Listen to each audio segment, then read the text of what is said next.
మా డిఎన్ఏలో ఎప్పుడు కూడా క్రూరత్వాన్ని, అదేవిధంగా హింసాత్మక ఫ్యాసిజాన్ని ఎప్పుడు కూడా సహించేది లేదు, సమర్థించేది కూడా లేదు. హిట్లరు ఆనాడు వారికి సంబంధించిన ఫిలాసఫీకి సంబంధించిన అంశాన్ని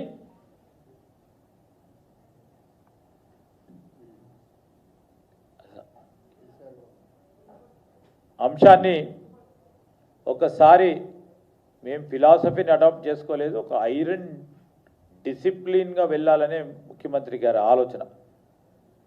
ఆ ప్రయత్నంలో ముందుకు పోతా ఉన్నాం. తెలంగాణ సమాజం ఎవరి అహంకారంపై తిరగబడి ఎవరిని గద్దెదించి ప్రతిపక్షంలో కూర్చోబెట్టిందో, అసెంబ్లీ వారికే కాదు, లోక్సభలో కానీ, స్థానిక సంస్థల ఎన్నికల్లో కానీ, అటు గ్రామ పంచాయతీలో కానీ, ఇటు మున్సిపాలిటీలో కానీ ఇదే నిదర్శనం కేటీఆర్ గారు. నేను ఒకటి మాట మనవి చేస్తూ ఉన్నా. ఈరోజు ఆనాడున్న మాజీ ముఖ్యమంత్రి కేసీఆర్ గారి మాటలను అదే కాదు సార్, ఆయనతో చెప్పు, ఇద్దరు కంటే కూడా ఎక్కువ టెలిఫోన్ అర్థమైందా? కేసీఆర్ సార్ ఉగ్ర నరసింహుడు కాదు, ఇప్పటి సంది హిట్లర్.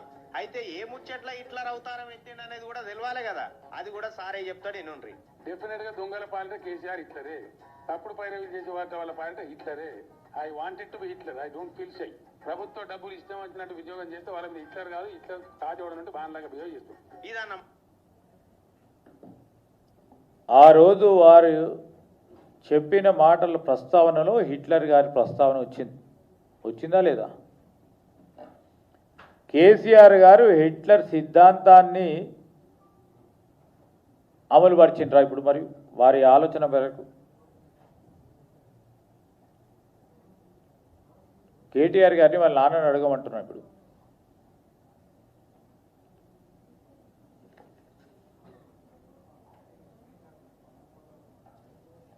ఎందుకు చెప్పినానంటే, హిట్లర్ మూవీకి సంబంధించి కానీ, ఈరోజు కేసీఆర్ మాట్లాడింది కానీ, ఈరోజు మళ్ళా ప్రత్యేకమైన ప్రస్తావనతో కబ్జాదారులని, అవినీతి పరులను,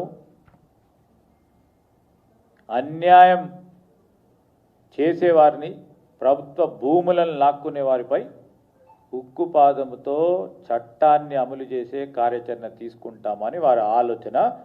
ఆ రోజు ఒక ప్రముఖ దినపత్రకు సంబంధించిన సంభాషణలు వారు ముఖ్యమంత్రి గారు చెప్పడం జరిగింది.